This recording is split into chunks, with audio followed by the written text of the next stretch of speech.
Nagdulot ng matinding takot sa mga residente sa barangay Aglayan, Malaybalay City, Bukidnon ang pagkakadiskubre sa katawan ng isang lalaki na nagliliban ng matagpuan ito sa isang masukal na bahagi sa Purok Tubi pasado 6 ng umaga noong Hulyo 22.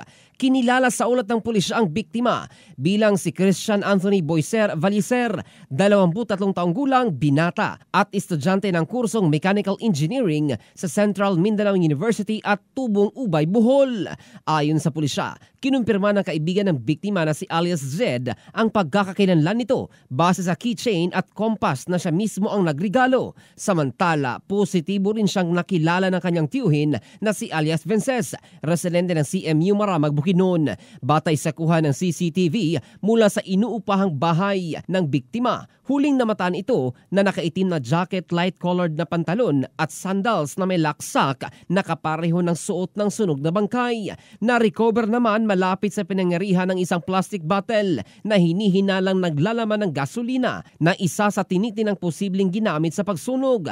Patuloy ang investigasyon ng mga otoridad upang matukoy kung may foul play sa likod ng insidente o sinadya ng biktima ang nangyari sa kanya.